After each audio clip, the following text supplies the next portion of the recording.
Assalamualaikum warahmatullahi wabarakatuh.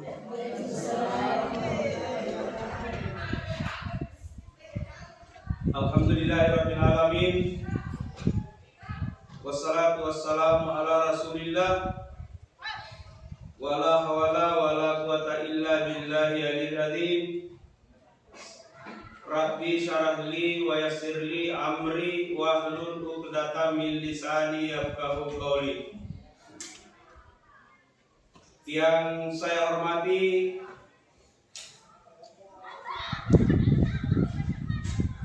calon guru penggerak SMP Negeri 8 Manlawa. Yang saya hormati Wakil Kepala SMP Negeri 8 Manlawa. Yang saya hormati, saya banggakan Bapak dan Ibu guru hebat SMP Negeri 8 Manlawa. Pertama-tama, mari kita senantiasa memanjatkan puji syukur kehadirat Allah Subhanahu wa taala oleh karena rahmat, hidayah, inayah dan petunjuknya, sehingga alhamdulillah pada pagi hari menjelang siang ini kita berkumpul bersama-sama di tempat ini dalam rangka melaksanakan pengimbasan budaya positif yang akan disampaikan oleh Ibu guru hebat, calon guru penggerak. Alhamdulillah hari ini bersama dengan kita. Selawat dan salam kita kirimkan kepada Nabiullah Nabi besar Muhammad sallallahu alaihi wasallam, Nabi yang diutus oleh Allah Subhanahu wa taala untuk menjadi contoh suri teladan bagi kita semua. Mudah-mudahan di hari akhirat nanti kita semua mendapatkan syafaat dari beliau. Amin amin ya rabbal alamin. Bapak Ibu guru yang saya hormati, hari ini adalah hari yang berbahagia oleh karena pada hari ini kita akan mendapatkan pengimbasan budaya positif yang akan disampaikan oleh calon guru penggerak kita. Namun sebelum beliau menyampaikan pengimbasannya, ada hal-hal penting yang ingin saya sampaikan. Yang pertama, tentu kita harus ketahui dulu apa sebenarnya itu guru penggerak, apa peranannya dalam sekolah, dan apa persyaratan sehingga kita bisa menjadi guru penggerak. Bapak Ibu yang saya hormati, guru penggerak itu adalah salah satu program Kementerian Pendidikan dan Kebudayaan, Riset dan Teknologi yang dicanangkan, kalau saya tidak salah, 2 tahun yang lalu, dan pada hari ini yang sedang berjalan adalah sudah angkatan ke-7, dan insya Allah angkatan 78, dan insya Allah bulan ini juga akan dilanjutkan lagi dengan angkatan 9-10.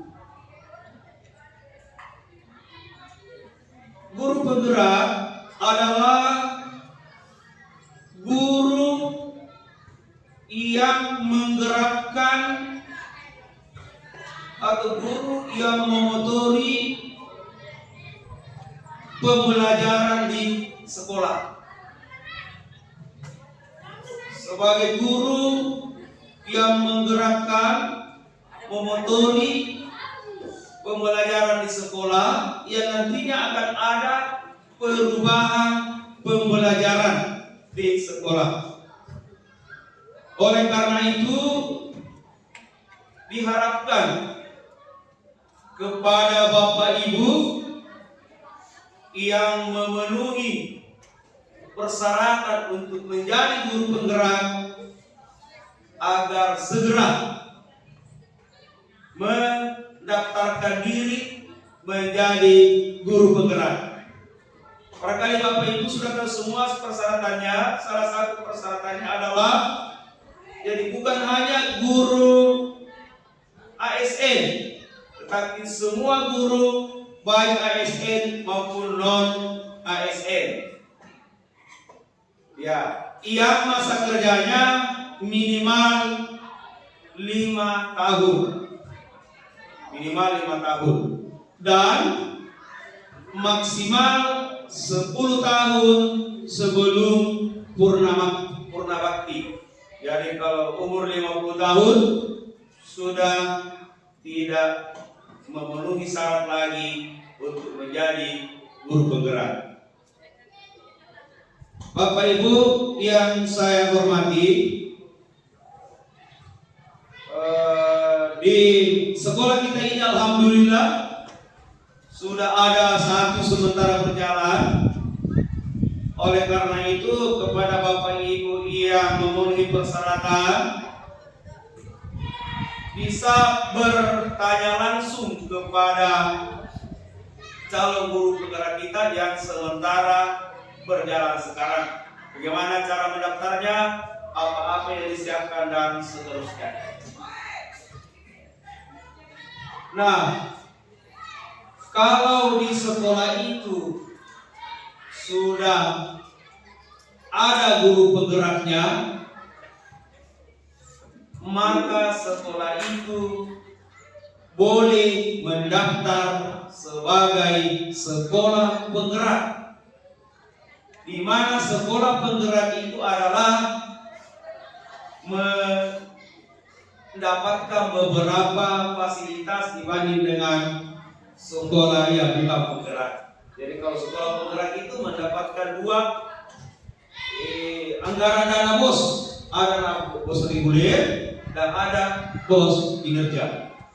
Oleh karena itu sekali lagi kepada Bapak Ibu yang mempunyai persyaratan untuk menjadi guru penggerak, segera untuk mendaftarkan diri. Mudah-mudahan bisa sekolah kita ke depan menjadi sekolah penggerak yang insya Allah kalau sudah jadi sekolah penggerak, maka pembelajaran di sekolah kita itu tentu jauh lebih baik dibanding dengan sekolah bukan penggerak. Karena kenapa?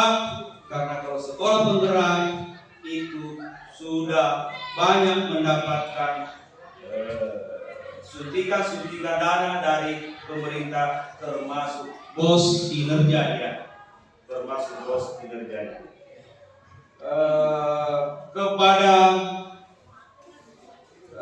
ibu calon guru penggerak, mudah-mudahan materi yang diibaskan nanti Bapak Ibu bisa memahami, karena yang akan diibaskan ini adalah budaya positif di sekolah untuk siswa.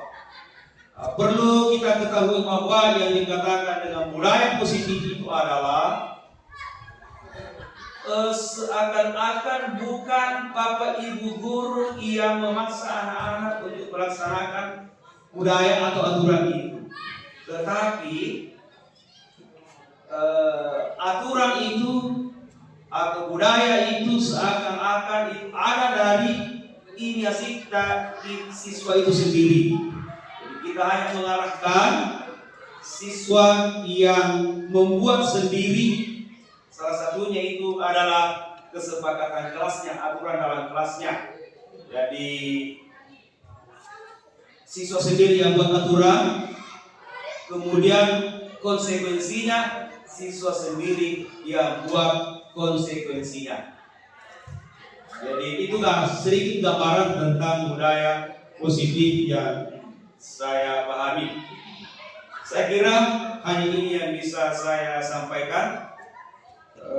Saya ucapkan terima kasih kepada Bapak Ibu yang berkenan hadir di tempat ini. Kemudian permohonan maaf yang sebesar-besarnya kepada Bapak Ibu jika sekiranya di dalam penyampaian sambutan tadi ini ada hal-hal yang tidak berkenan di hati Bapak Ibu. Sekali lagi saya mohon maaf. Terima kasih. Wabillahi taufiq wal hidayah. Wassalamualaikum warahmatullahi wabarakatuh.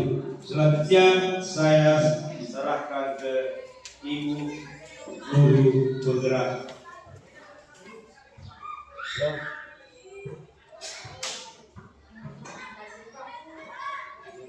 Bismillahirrahmanirrahim. Assalamualaikum warahmatullahi wabarakatuh.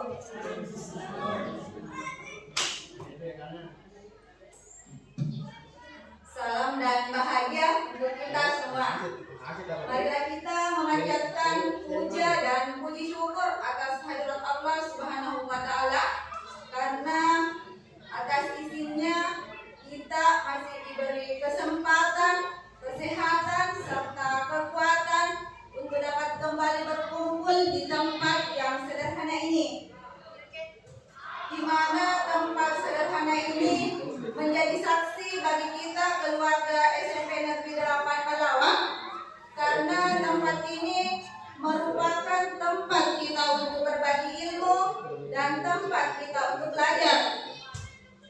Salawat dan taslim kita kirimkan kepada Nabiullah Sallallahu Alaihi Wasallam yang telah mengantarkan kita dari alam gelap gulita menuju alam yang terang menerang ini. Yang terhormat Bapak Kepala Sekolah UPTD SMP Negeri 8 Malawak, yang saya hormati Ibu Wakil Kepala Sekolah UPTD SMP Negeri 8 Malawak, yang saya muliakan Bapak dan Ibu guruku serta teman-teman yang hari ini meluangkan waktunya untuk membersamai saya dalam kegiatan saya di program pendidikan guru penggerak Indonesia angkatan ke-7. Dan saya merupakan salah satu dari 58 orang angkatan kedua Kabupaten Maros. Nah, tentu ini tidak mudah bagi saya. Mulai dari tahap seleksi hingga sekarang masuk di bulan ketiga pada program pendidikan ini. Sama halnya dengan sekarang ini, saya berdiri di depan Bapak dan Ibu guruku serta teman-teman. Ini bukan hal mudah bagi saya. Saya berdiri di sini merupakan proses belajar saya yang hendak saya lewati. Saya berdiri di depan Bapak dan Ibu guruku serta teman-teman, sama sekali tidak ada dalam hati saya sedikit pun bahwa saya merasa lebih hebat atau lebih unggul dibandingkan Bapak dan Ibu guruku. Di sini saya tahu persis bahwa di sini saya adalah seorang anak, di mana seorang anak itu sampai kapanpun pasti membutuhkan dukungan dari orang tuanya. Sama halnya dengan program ini. Awalnya saya mengikuti program pendidikan guru penggerak ini, motivasi saya itu bukan dari saya sendiri, akan tetapi motivasi serta dukungan dari Bapak dan Ibu guruku. Dan akhirnya saya berusaha semaksimal mungkin, dan alhamdulillah sekarang saya di bulan ketiga pada program pendidikan ini. Nah, pada kesempatan ini saya ingin melakukan pembahasan tentang budaya positif. Budaya positif ini tentunya budaya yang dilakukan di sekolah karena kita adalah seorang guru. Kemudian budaya positif ini sebenarnya bukan materi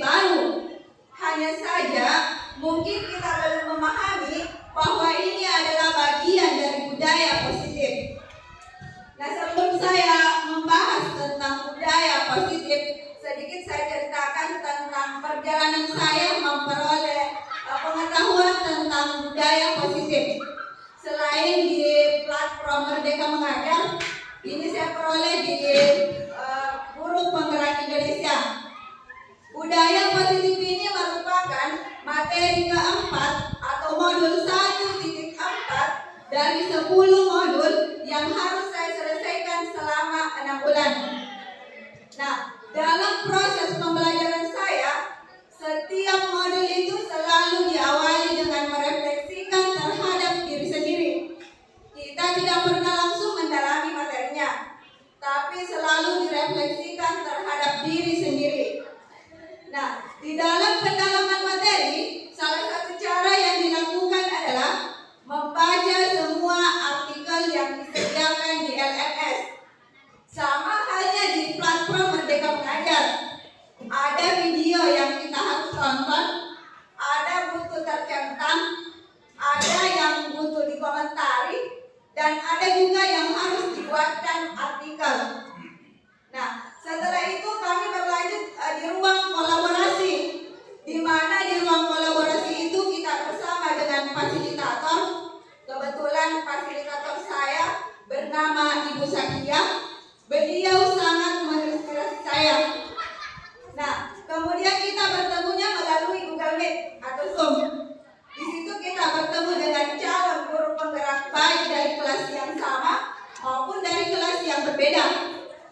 Kemudian setelah di ruang kolaborasi, kita berlanjut di ruang elaborasi pemahaman konsep.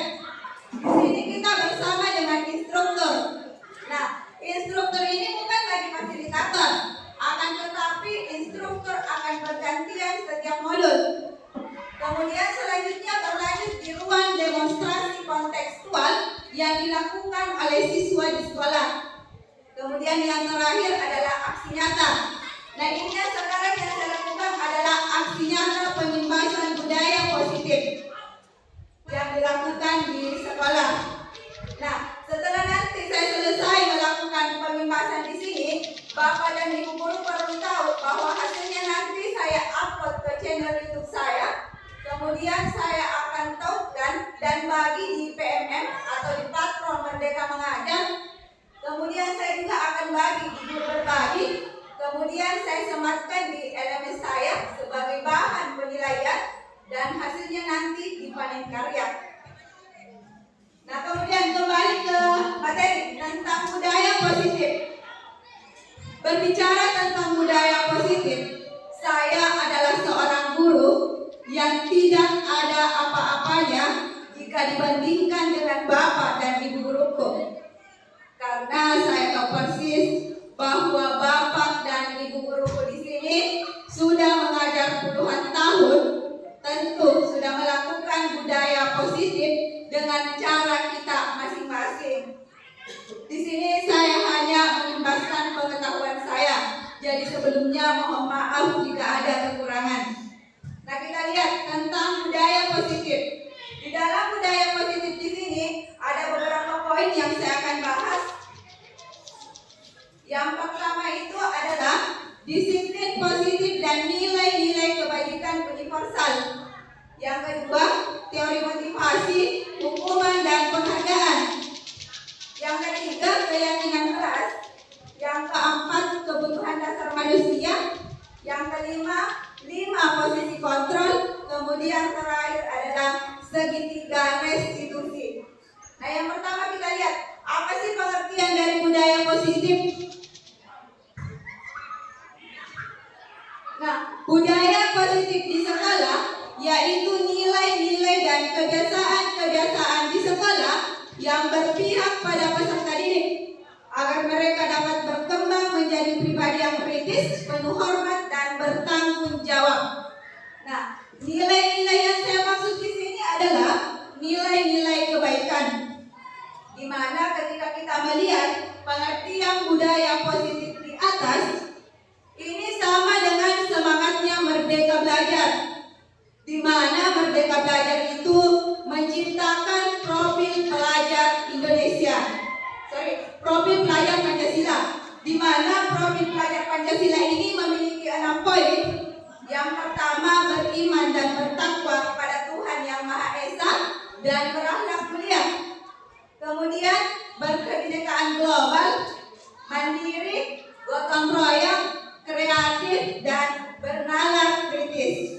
Bapak dan Ibu guru sudah tahu semua. Selanjutnya, ini perubahan paradigma. Ini menurut filosofi pendidikan Ki Hajar Dewantara. Pasti Bapak dan Ibu guru pasti tahu siapa itu Bapak pendidikan kita, Ki Hajar Dewantara. Ini filosofinya. Yang pertama, bukan tabula rasa. Artinya bukan kertas kosong. Artinya bukan kertas kosong. Anak yang baru lahir itu bukan kertas kosong yang semaunya kita seorang guru mencoret-coret kertas tersebut sesuai dengan pemikiran kita. Akan tetapi anak yang baru lahir itu seperti kertas kosong, namun sudah memiliki coretan-coretan. Akan tetapi coretan-coretan tersebut masih terlihat samar-samar. Nah, tugas kita sebagai seorang guru adalah menebalkan coretan-coretan tersebut agar terlihat jelas, agar dia dapat mencapai masa depan yang lebih baik. Kemudian yang kedua, semua anak terlahir dengan bakatnya masing-masing atau unik.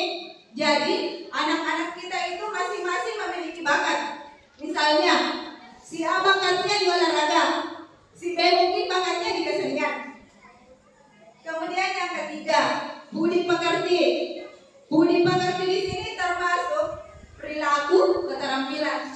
Tidak hanya itu, di dalam pendidikan semuanya harus menyatu, mulai dari perasaan, pikiran, dan kehendak sang anak. Nah, misalnya, ketika kita seorang guru memberikan pembelajaran sesuai pemikiran kita, sementara anak-anak kita memiliki kodrat yang berbeda, itu kita tidak bisa paksakan. Kemudian selanjutnya yang keempat, tugas guru menuntun bakat tersebut agar anak tumbuh dengan selamat dan bahagia. Tanda kutip Bapak Ibu, bukan menuntut, akan tetapi menuntun. Di sini saya ibaratkan, misalnya di sini ada pohon besar, kemudian ada bermacam-macam hewan. Misalnya mungkin ada bebek, ada ikan, ada ular, dan ada kera. Nah, tugas kita sebagai seorang guru adalah menuntun hewan tersebut. Kita tidak dapat menyeragamkan hewan-hewan tersebut. Misalnya, ikan ini kita ajarkan tentang memanjat pohon. Sampai kapanpun ikan ini tidak akan bisa memanjat pohon. Dan jika kita memanjatkan pohon, pasti ikan ini merasa lebih bodoh karena tidak sesuai dengan kodratnya. Sama dengan kera. Jika kera kita ajarkan untuk berenang, sampai kapanpun pasti dia tidak dapat berenang karena tidak sesuai dengan kodratnya. Nah, ini tugas kita sebagai seorang guru adalah menuntun, bukan menuntut. Kemudian selanjutnya, guru ibarat petani, anak ibarat benih. Nah, ketika kita menjadi seorang petani, mungkin yang kita bisa sediakan adalah lahan untuk benih kita, kemudian memberinya pupuk benih kita, mungkin juga memberinya air. Kemudian anak ibarat benih, mungkin si A adalah benih padi, si B adalah benih jagung. Nah, tugas kita sebagai seorang petani di sini adalah menuntun tumbuhnya benih tersebut agar menjadi tumbuhan yang subur, agar dia dapat menghasilkan kualitas bagus sehingga dapat berguna bagi masyarakat. Kemudian terakhir, berpihak pada anak. Berpihak pada anak di sini, kodrat alam dan kodrat zaman. Kodrat alam itu adalah dasar atau karakter dasar anak.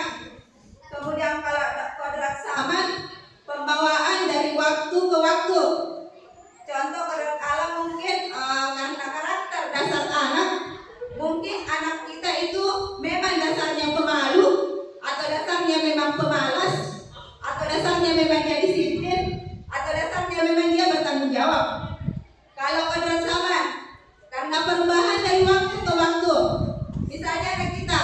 mungkin semakin hari semakin cara berpikirnya dia sudah kreatif, mandiri. Itu contoh dari kodrat zaman. Kemudian terakhir, berpihak pada anak. Kita harus memberikan kebebasan kepada anak, memberikan kebebasan dia untuk mengemukakan pendapatnya, atau memberikan dia kebebasan untuk bagaimana caranya belajar sesuai dengan caranya sendiri. Saya kira seperti itu. Selanjutnya, perubahan paradigma. Nah, untuk membangun budaya yang positif, sekolah perlu menyediakan lingkungan yang positif, aman, dan nyaman agar murid-murid mampu berpikir, bertindak, dan mencipta dengan merdeka, mandiri, dan bertanggung jawab. Nah, yang pasti kunci utama untuk membangun budaya positif di sekolah kita adalah kolaborasi kita bersama. Apapun di sini yang tersedia, kalau kolaborasi tidak berjalan, itu tidak sama sekali bisa terlaksana. Kemudian, lazimnya disiplin dikaitkan dengan kontrol. Dalam hal ini, kontrol guru dalam menghadapi murid. Nah, ini perubahan paradigma tentang teori kontrol atau ilusi kontrol. Berikut ini paparan Dr. William Glasser dalam Sophie Mode Kontrol, teori untuk meluruskan miskonsepsi tentang kontrol. Yang pertama, ilusi guru mengontrol murid. Jadi, seolah-olah kita mampu mengontrol anak-anak. Nah, sebenarnya anak-anak kita itu ia ingin membebaskan dirinya atau ia tidak ingin dikontrol, baik dalam jangka waktu yang panjang maupun dalam jangka waktu yang pendek. Nah, ketika anak kita melakukan sesuatu karena terpaksa, sebenarnya itu bukan kita yang mengontrol dia, akan tetapi dia yang mengontrol dirinya sendiri. Yang kedua, ilusi bahwa kritik dan membuat orang merasa bersalah dapat menguatkan karakter. Kemudian yang ketiga, ilusi bahwa semua penguatan positif, efektif, dan bermanfaat. Yang terakhir, ilusi bahwa orang dewasa memiliki hak untuk memaksa.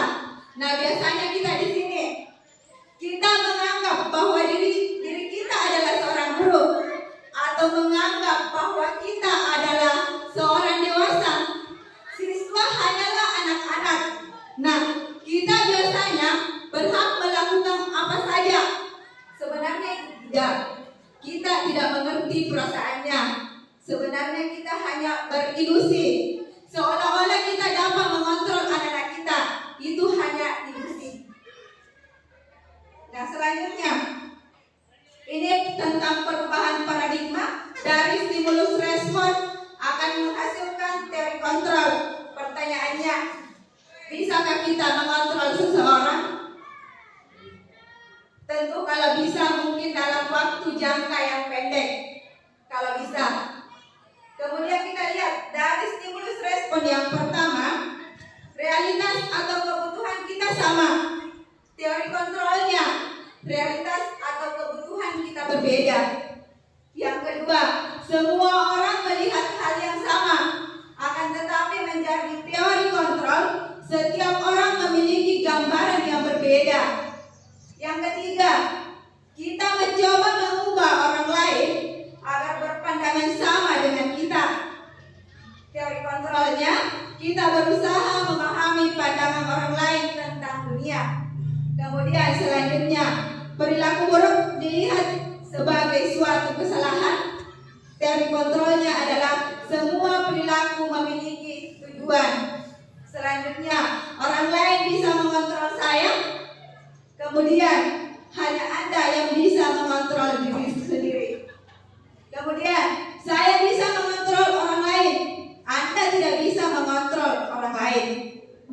Kemudian, selanjutnya, apa makna disiplin? Di sini kata disiplin sering dikaitkan dengan tata tertib, teratur, dan kepatuhan pada peraturan. Kata disiplin juga sering dihubungkan dengan hukuman. Kemudian padahal itu sungguh berbeda karena belajar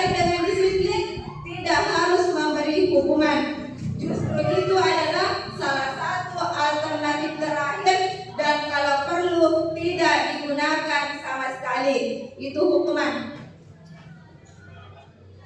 Kemudian di sini ada Bapak Ki Hajar Dewantara menyatakan bahwa untuk mencapai kemerdekaan atau dalam konteks pendidikan kita saat ini dan untuk menciptakan murid yang merdeka, syarat utamanya adalah harus ada disiplin yang kuat. Disiplin yang dimaksud adalah disiplin diri yang memiliki motivasi internal. Jika kita tidak memiliki motivasi internal, maka kita memerlukan pihak lain untuk mendisiplinkan kita. Kita lihat di sini ada 3 teori motivasi perilaku manusia. Yang pertama ada motivasi eksternal. Motivasi eksternal itu adalah untuk menghindari ketidaknyamanan. Contoh pertanyaannya, apa yang akan terjadi apabila saya tidak melakukannya? Yang kedua masih motivasi eksternal, yang artinya untuk mendapatkan imbalan dari orang lain. Yang pertanyaannya, apa yang akan saya dapatkan apabila saya melakukannya? Yang ketiga, ini motivasi internal, tujuan disiplin positif, yang artinya untuk menghargai diri sendiri, menjadi insan sesuai harapan kita. Yang pertanyaannya, saya akan menjadi orang yang seperti apa bila saya melakukannya? Nah, contoh saja mungkin saya kasih di sini. Misalnya, saya datang ke sekolah dengan tepat waktu.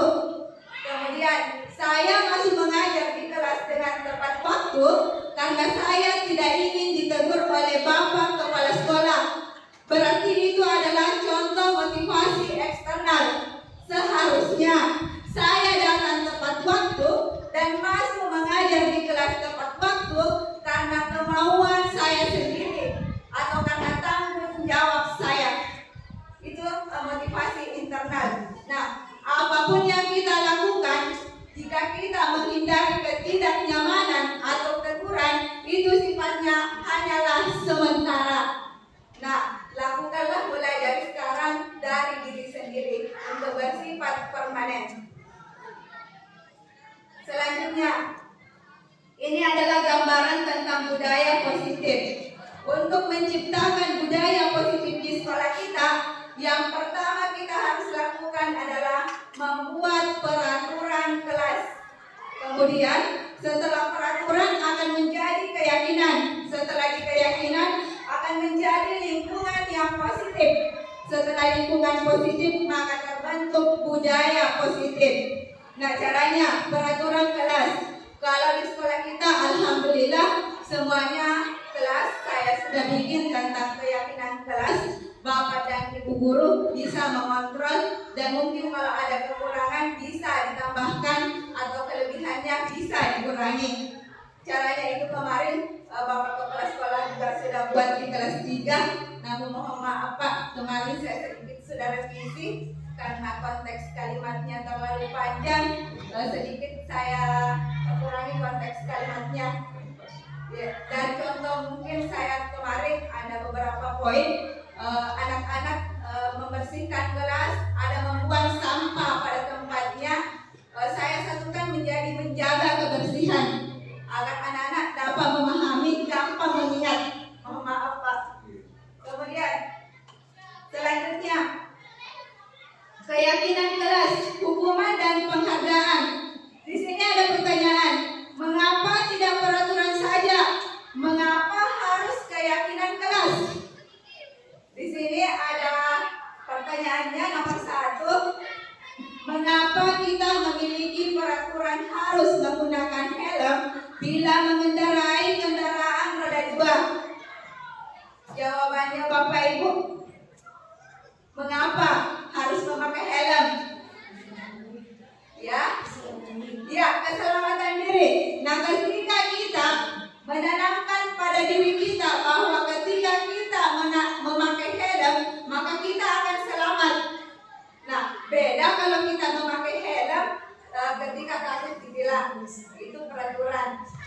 Ya, ini harusnya keyakinan. Kemudian yang kedua, mengapa kita memiliki peraturan 3M? Menggunakan masker, mencuci tangan, dan menjaga jarak.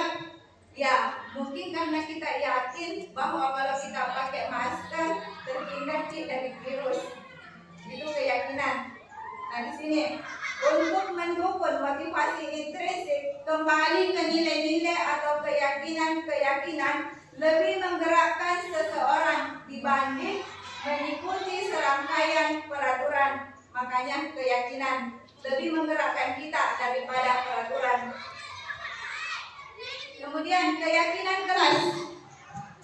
Keyakinan kelas adalah nilai-nilai kebajikan atau prinsip-prinsip universal yang disepakati bersama secara universal, lepas dari latar belakang suku, negara, bahasa maupun agama. Kemudian menurut Locke tahun 1998, suatu keyakinan akan lebih memotivasi seseorang dari dalam atau intrinsik. Seseorang akan lebih bersemangat untuk menjalankan keyakinannya daripada hanya sekedar mengikuti serangkaian peraturan. Kemudian pembentukan keyakinan kelas. Ini caranya. Yang pertama, keyakinan kelas bersifat abstrak daripada peraturan yang lebih rinci dan konkret. Yang kedua, keyakinan kelas berupa pernyataan-pernyataan yang universal. Yang ketiga, pernyataan keyakinan kelas senantiasa dibuat dalam bentuk positif. Selanjutnya, keyakinan kelas hendaknya tidak terlalu banyak sehingga mudah diingat dan dipahami. Selanjutnya, semua warga kelas sebaiknya ikut berkontribusi dalam membuat kegiatan kelas lewat curah pendapat. Yang terakhir, bersedia meninjau kembali keyakinan kelas dari waktu ke waktu. Kita lihat di sini antara peraturan dengan keyakinan, bedanya. Kalau di peraturan, ini contohnya, selalu kembalikan buku ke tempatnya. Kalau sudah menjadi keyakinan, ketika kita kasih anak-anak buku atau bagikan buku, cukup dengan kalimat tanggung jawab tak masing-masing. Yang kedua, contohnya, dilarang mengganggu orang lain. Cukup kita memberitahukan anak-anak kita ketika keyakinannya sudah diterapkan, marilah kita saling menghormati, marilah kita saling menghargai. Kemudian selanjutnya, dihukum oleh penghargaan. Yang pertama, pengaruh jangka panjang dan jangka pendek. Itu pengaruhnya. Kemudian penghargaan tidak efektif. Yang ketiga, penghargaan menghukum. Kemudian yang keempat, penghargaan menggunakan ketepatan. Yang kelima, penghargaan merusak hubungan.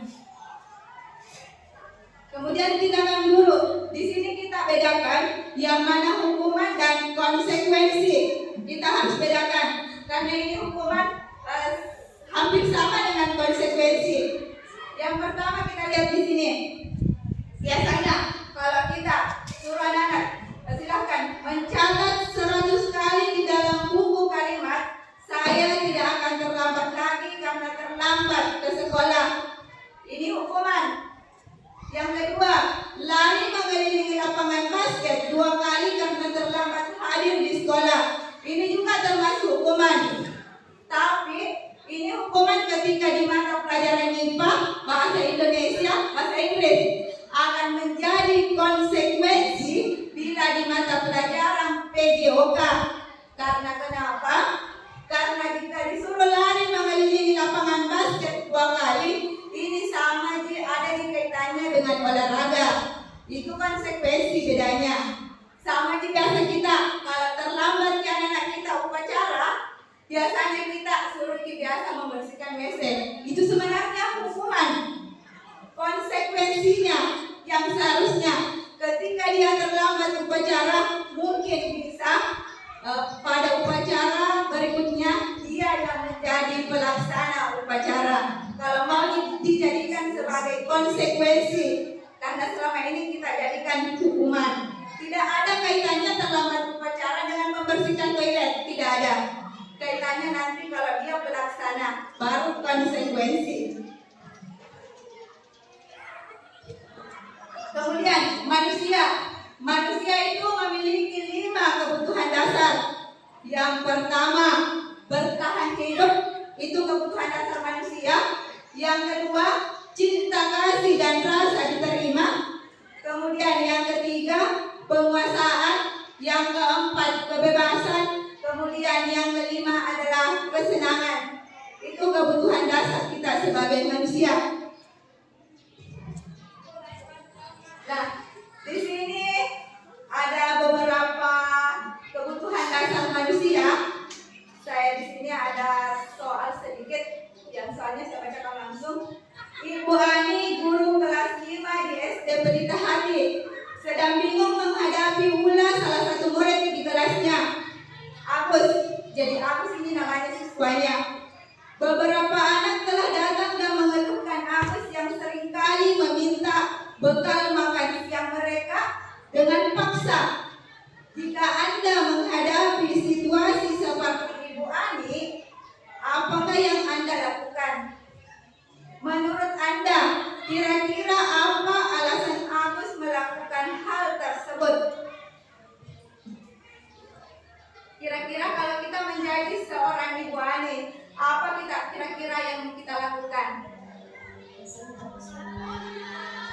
Agus ini selalu mengganggu dan menerusi bekalnya teman-temannya kalau ada di.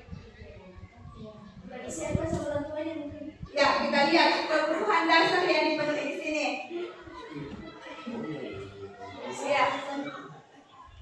Ya, dalam konteks penerapan disiplin positif, Anda, jadi kita ini sebagai seorang Ibu Ani, Ibu Ani sebaiknya mencari tahu alasan Agus melakukan tindakan tersebut agar mengetahui kebutuhan mana yang sedang berusaha dipenuhi Agus.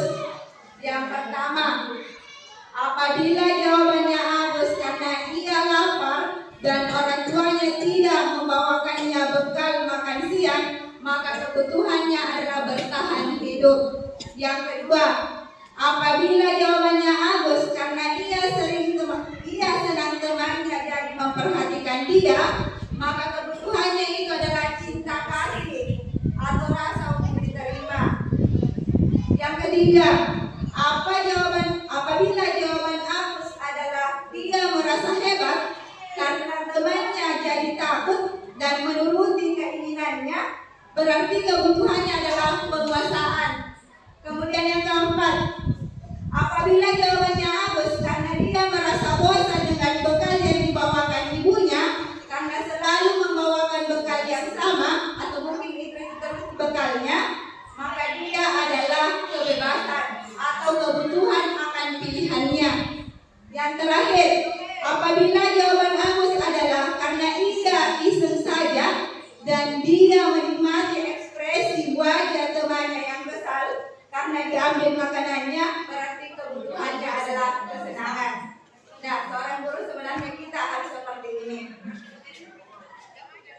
Oke, kemudian 5 posisi kontrol. Di sini 5 posisi kontrol. Yang pertama adalah penghukum. Jadi bisa disebut bahwa kita adalah seorang guru adalah penghukum, posisi yang pertama. Yang kedua, pembuat orang merasa bersalah. Yang ketiga, teman. Yang keempat, pemantau. Yang kelima adalah manajer. Nah, di sini kalau bisa Bapak dan Ibu guru mulai dari sekarang, kalau bisa kita berada di posisi manajer. Dan kalau bisa dan kalau perlu jangan dilakukan pada posisi penghukum dan membuat orang merasa bersalah. Nah, walaupun kita tidak bisa menetap di posisi manajer, bolehlah kita sekali-sekali berganti ke posisi teman atau pemantau. Yang pasti kalau bisa mulai dari sekarang jangan di posisi penghukum. Karena kita lihat di sini posisi penghukum biasanya atau guru berkata, nah tunjuk-tunjuk ke anak-anak tak atau nak kata-katai atau apa dan sebagainya. Nah di sini kelemahannya. Kemudian contohnya di sini biasanya kita berkata, kau memang itu tidak pernah kerjakan tugasmu, atau kau memang itu bodoh, kau memang itu paling terakhir. Kalau perlu mulai dari sekarang jangan nih sebisa mungkin kalau tugasnya tidak dikerjakan, mungkin bisa bertanya kenapa bisa tidak dikerjain. Mungkin di situ kita bisa cari solusi bersama. Kemudian kalau membuat orang merasa bersalah, di sini biasa kita pertanyaannya atau perkataan kita, kamu seharusnya begini, seharusnya begini. Biasanya kalau dikasih tugas tidak kerjain, biasa kita bilang, seharusnya kau itu kerjakan itu tugasmu, itu kan kamu tugasmu seperti ini, begini, ngasih seperti itu. Jadi anak-anak itu merasa disalahkan. Jadi kalau bisa jangan di posisi penghukum dan membuat orang merasa bersalah. Minimalnya kita di posisi teman, walaupun posisi teman juga memiliki kelemahan. Kelemahannya biasanya di mana? Karena terus terang sebelum saya mengikuti guru penggerak ini, terus terang saya selalu berada di posisi teman dengan membuat orang merasa bersalah. Biasanya di posisi teman tergantung anak-anak, tergantungnya itu biasa itu jadi bagus kalau kita, tapi kalau di guru lain nih kembali itu sikapnya yang seperti itu. Jadi itu juga kelemahannya. Jadi sebisa mungkin kita di posisi manajer, di mana posisi manajer itu ketika dia melakukan kesalahan bisa kita tanyakan bagaimana apa yang dia bisa lakukan. Kemudian selanjutnya ada yang namanya restitusi. Restitusi adalah proses menciptakan kondisi bagi murid untuk memperbaiki kesalahan mereka sehingga mereka bisa kembali pada kelompok mereka dengan karakter yang lebih kuat. Ini menurut dosen tahun 2004. Selanjutnya ada ciri-ciri restitusi, ada 9. Yang pertama, bukan untuk menembus kesalahan, namun untuk belajar dari kesalahan. Yang kedua, memperbaiki hubungan. Yang ketiga, tawaran bukan paksaan.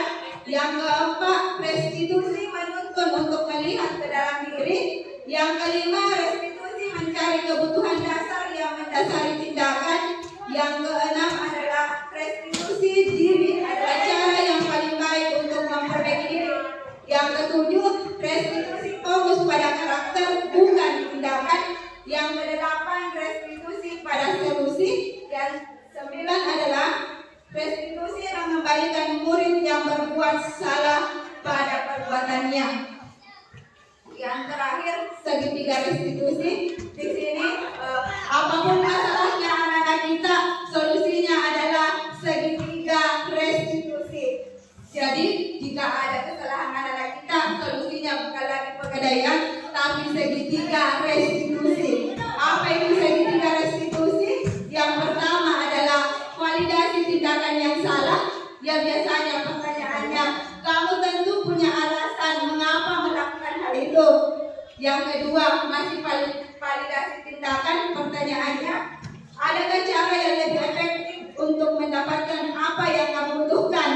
Kemudian yang kedua, menanyakan keyakinan kelasnya. Yang pertanyaannya, keyakinan kelas apa yang telah kita sepakati? Yang kedua, kamu ingin menjadi orang yang seperti apa? Yang terakhir adalah menstabilkan identitas. Yang pertanyaannya biasa, setiap orang pasti pernah melakukan kesalahan. Yang kedua, kamu bukan satu-satunya yang pernah melakukan hal ini. Nah, saya tekankan di sini, mulai dari sekarang, ketika anak-anak kita melakukan kesalahan, bukan lagi penghukuman solusinya, tapi segitiga restitusi. Nah, contoh kasusnya yang pernah saya lakukan di sekolah kita, biasanya kita, Bapak dan Ibu guru, ketika anak-anak kita sudah terlambat masuk ke kelas, kita tidak bisa atau tidak lagi dia suruh masuk kelas. Misalnya kita dalam kelas nanti, kemudian anak kita terlambat nih, biasanya kita tidak usah masuk. Nah, itu sebenarnya penghukum. Ya, seharusnya kalau bisa dimulai dari sekarang, kalau ada anak kita depan pintu karena ada nih kemauan bahwa belajar, biarkan dulu dia masuk. Kemudian setelah masuk mungkin bisa ditanya, kenapa terlambat Ina? Kemudian kalau dia sudah menjawabnya, mungkin kita bisa tambahkan sebentar. Kalau jam istirahat, pergi ke Padena di ruang guru atau di manakah? Kalau bilangnya, ya silakan dulu di tempat duduk. Biarkan anak-anak itu mengikuti proses pembelajaran sama dengan temannya. Nah, ketika anak-anak ini datang sebentar pada jam istirahat ke kita, kemudian ingat suara yang rendah, kita tanya kalau ada kami, nak tahu tidak kenapa ibu panggil ke sini? Pasti anak itu jawab, dia bukan kata apa kan tadi. Mungkin kita bisa mintanyain, kenapa dia itu lambat? Mungkin karena lambat dibangun. Bisa ditanyakan lagi, kenapa bisa lambat dibangun? Mungkin dia jawabannya karena main HP Kak Bu. Sampai jam berapa kita main HP? Mungkin dia sampai jam 11 lah. Kemudian tanyakan kembali, jam berapa kita berangkat ke sekolah? Mungkin dia jawabnya 7.30. Nah kita bisa tanya, nah kalau kita di sekolah masih jam berapa Ki? Ya 7.30. Nah kalau kita berangkat dari rumah jam 7.30, apakah kalau di sekolah juga 7.30 masuknya? Itu datang tepat waktu atau tidak? Pasti anak itu tahu kesalahannya. Oh iya tidak Bu, seharusnya saya datang sebelum 7.30. Setelah itu mungkin kita bisa tanya dengan anak kita, kira-kira menurut kitanya apa yang kita bisa lakukan agar besok tidak terlambat makin lagi. Mungkin anak-anak ini bisa menjawab, mungkin tidak terlalu lama main HP Bu, di rumah juga terlalu cepat. Jadi kembalikan ke kita, kapan itu bisa dilakukan? Ketika jawabannya sebentar, oke, sebentar bisa dilakukan nak.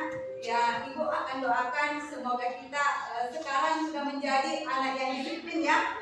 Mungkin anak-anak ini menjawab, oh ya Bu, terima kasih. Setelah itu suruh bisa makin keluar istirahat nak. Dan berikutnya pasti tidak terlambat itu, karena ini saya sudah terapkan setelah di sini. Alhamdulillah tidak pernah kita terlambat selama saya sudah terapkan segitiga restitusi. Nah, saya kira Bapak dan Ibu Guru hari ini cukup sampai di sini pembahasan saya. Terima kasih banyak atas perhatiannya dan